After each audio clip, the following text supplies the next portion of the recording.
Hey everybody, welcome back to Worship Coach. So glad that you are with us here. Thanks for spending some time today. Really appreciate it. We are going to talk about live music versus recorded music.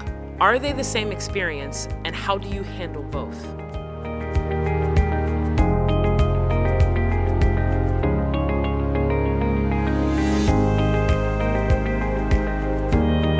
One of the things in church culture that we have sort of adopted that may or may not be healthy sometimes is the idea of copying something versus creating something.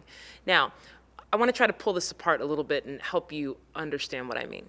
For most of us that are serving in a church, most of us that are planning our worship services, we go, we listen to music, we find recordings, and then we give them to our people to learn.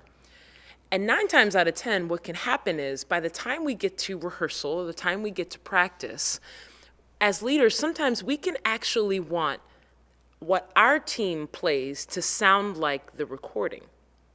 And so what we're trying to do is actually recreate an experience that has already happened. Here's a very important thing for you to know as a musician and as a worship leader, is that the live experience and the recorded experiences are 2 different experiences. They have 2 different goals.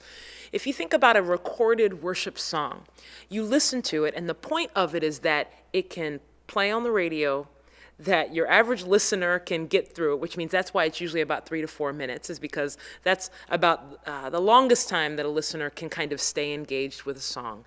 And it's for a different goal. When you're in the live space as a worship leader, you have to know that there are things that happen in a live room that don't happen in a recorded studio. And so, are you asking your team to do something that they actually can't do? Because if you try to have your worship team, your team of volunteers for most of you, to sound like the recording, it can actually cause a lot of frustration. Because that recording has 3 guitar tracks, 2 drum loops, atmosphere, 8 keyboard players, 5 amazing singers, auto-tune. If you're like me, you don't have access to all that, all right? And you certainly can't pull that together in 1 week with revolving teams, right? So the point I'm trying to get with you today is just remember that there is a place for recorded music and there is a place for the live experience. Make sure that you are crafting your live worship experiences that respect what happens with live people in a live room. And so if you listen to the recording of your favorite worship song and they do verse, chorus, bridge, chorus, out, but in the live experience, by the time you get to the chorus, your people are singing at the top of their lungs.